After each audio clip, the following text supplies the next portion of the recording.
I think the music was chosen to introduce the topic of today and tomorrow.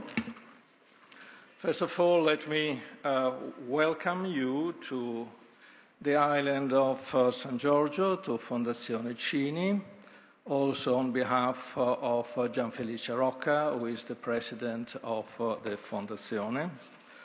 Thank you for being here. This is a conference co-organized by Michela Maguolo and myself. And the conference is located on the island of San Giorgio, as I said.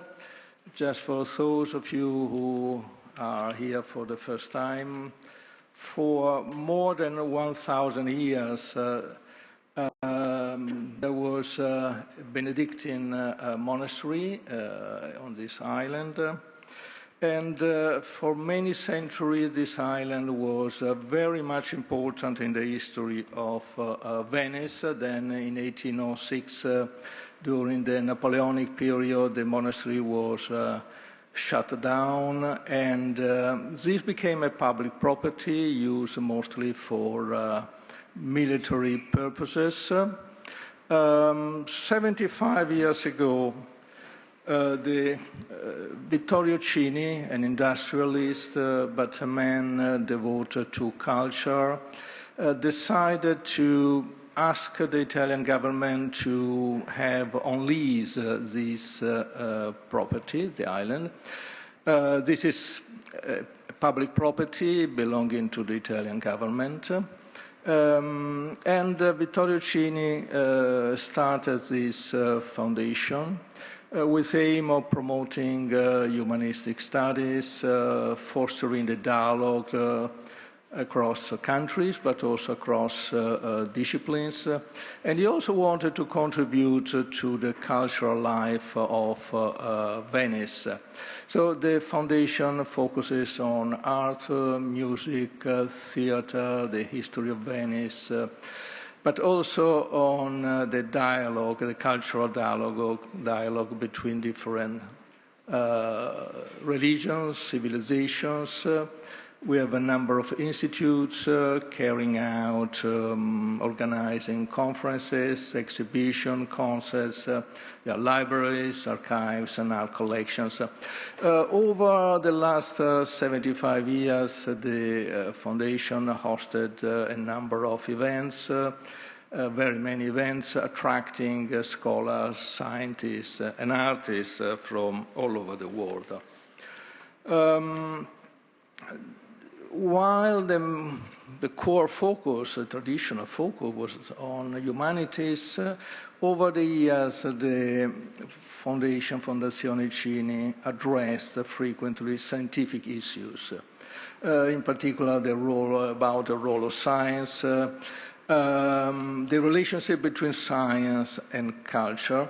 And in recent years we decided to go back to this path, and we would like now to address issues which are important at the global level for cultural, scientific, and policy issues.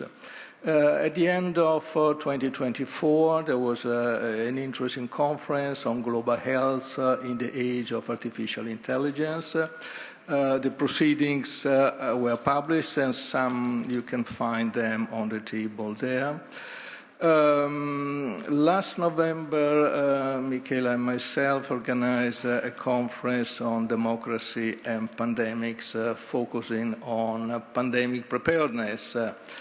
If you think of the recent Ebola's development, clearly, pandemic preparedness is still an important issue. We had about 45 international experts discussing here on the island about the issue.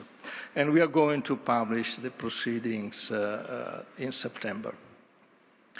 This year we are moving to longevity. Why? I mean, if you look at this chart, this is, you can see it. I mean, this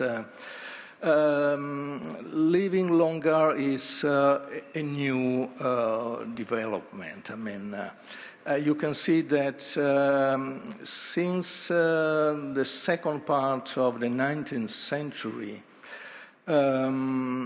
humanity, women and men, started to live longer. And you can see that the process is involving all continents. And it is a process that it is clearly a major achievement of humanity. I mean, living longer has always been a dream, a purpose for women and men in the past. Now it's taking place. How far, how long, we don't know. So we are moving towards a period which is unprecedented.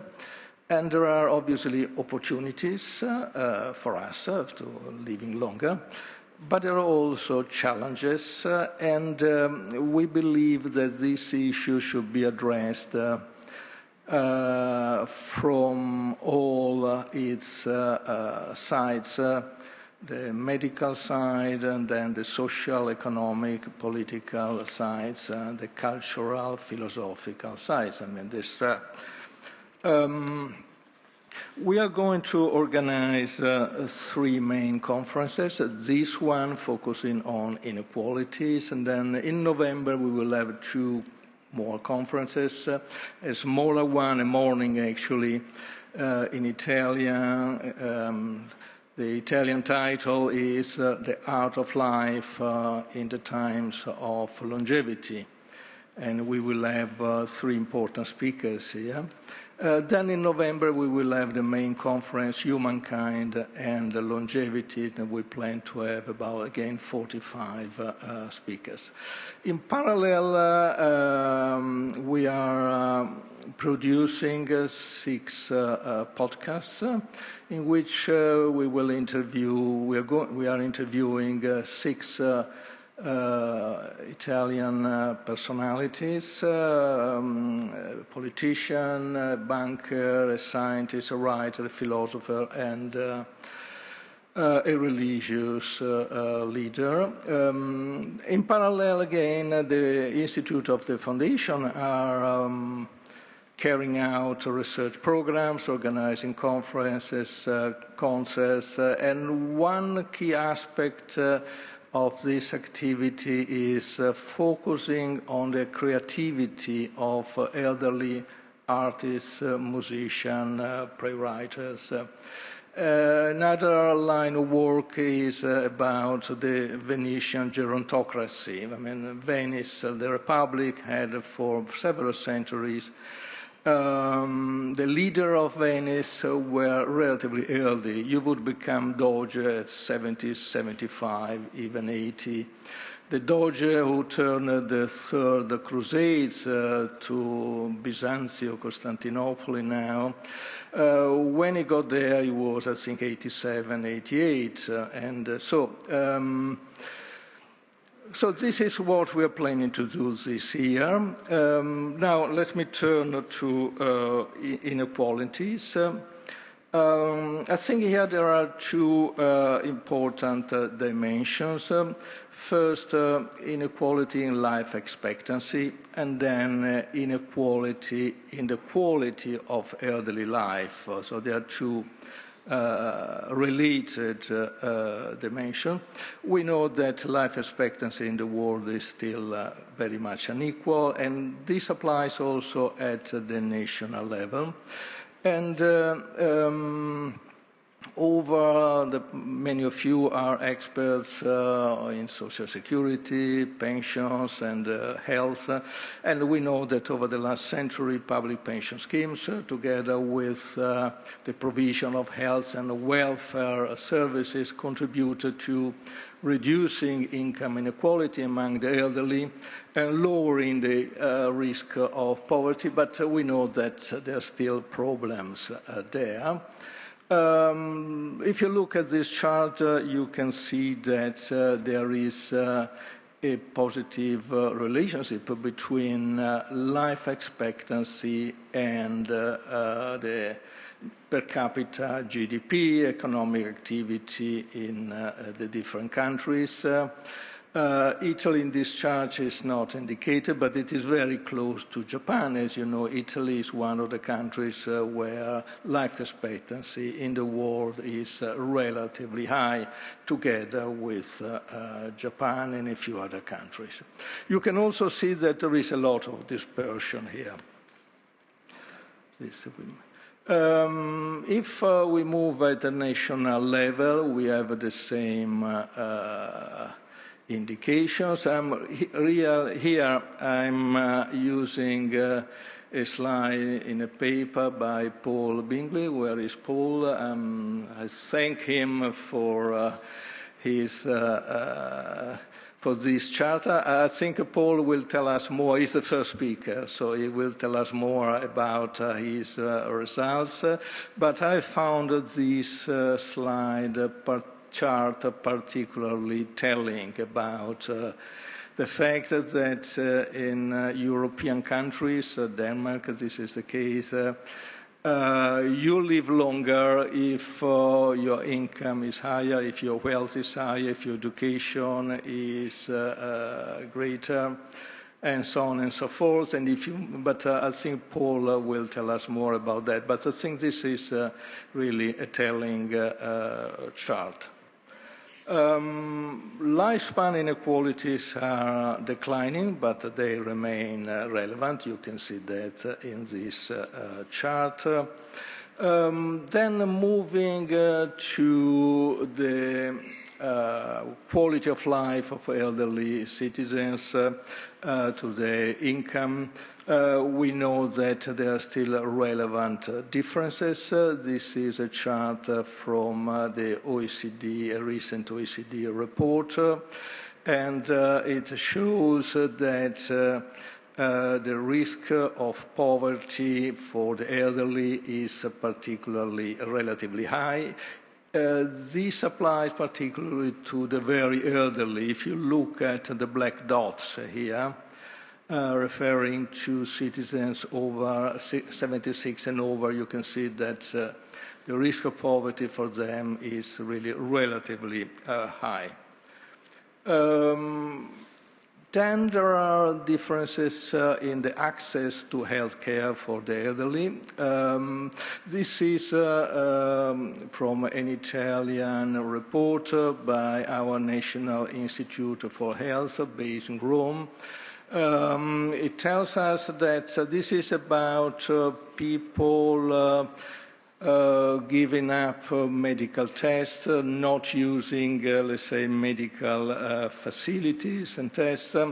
And from the chart you can see that the percentage of people waiving these medical services is about 14–15%. For the relatively well-off, and it goes up to 39–40% to Italian elderly people with financial constraints. And then one can also see that people waiving medical tests is relatively high for the people who are less educated and those living in the southern parts of the country. If we look at the future and we consider further increases in life expectancy, obviously this is per se a very positive development. But if actions are not taken, there is a risk that this development, which I repeat per se is positive, obviously, I'm stressing really an obvious aspect, there is a risk that inequalities are increased. For instance, one way to look at this issue is considering that a longer life implies a longer retirement span, and this may imply a greater demand for long-term care and medical services, and this increases the resources, either public or private, which may be needed to ensure an adequate quality of life to the elderly. And these additional needs are not met, then we may have great disparities. Another aspect is that of the new medical technologies, such as personalized therapies. These may increase inequalities across countries and within countries unless action is taken to try to extend the personalized therapies to all citizens, to all countries. So, another important issue is that of loneliness, social isolation. This affects citizens of all ages, but it is particularly important for the elderly. I'm quoting here an interesting work carried out by WHO. And again, this is again WHO. Loneliness among older people, the percentages in many countries are relatively high. So these are aspects that we will consider in the second session of this conference today. In the afternoon, the second session is about fragilities, frailties.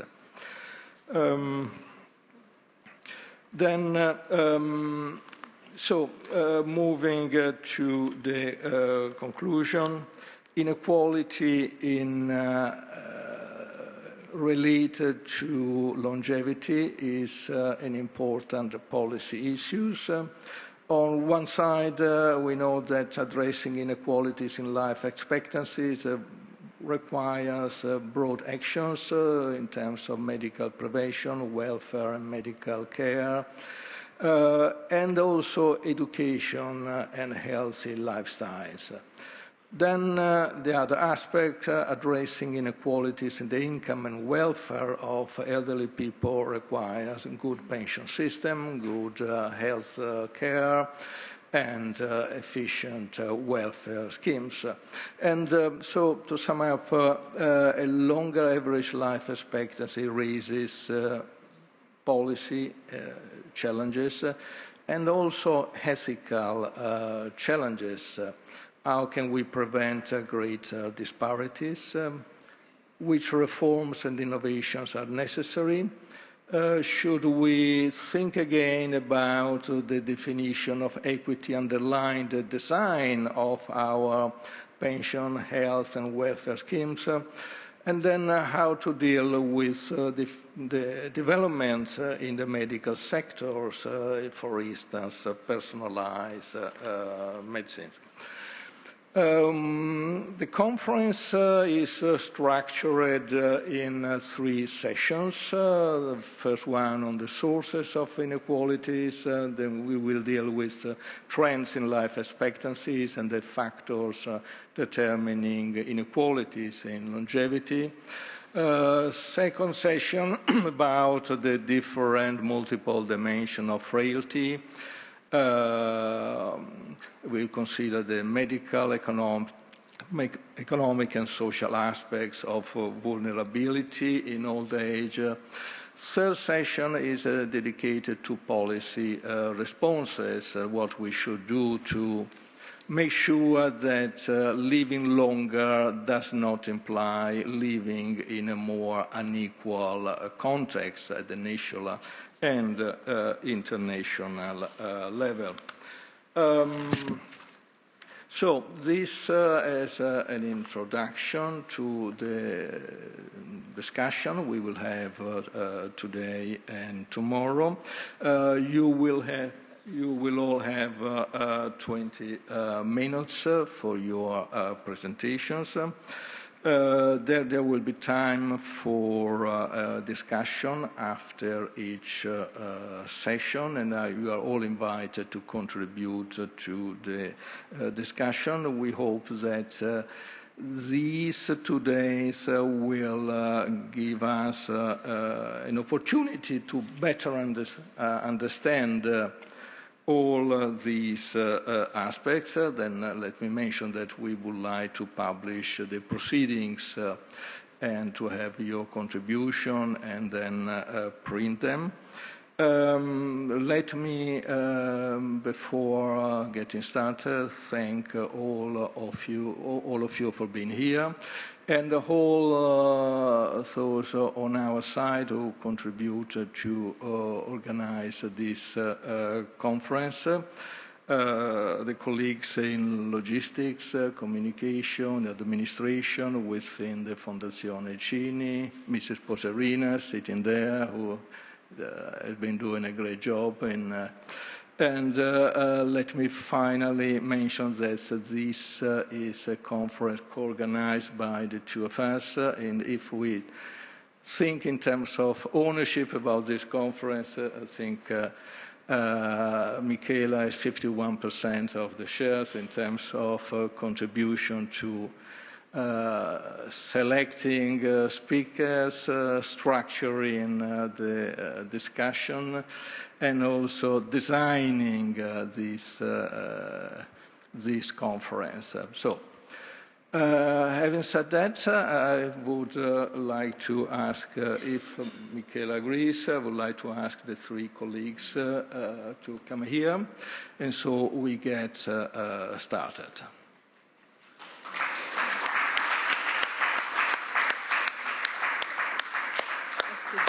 Okay.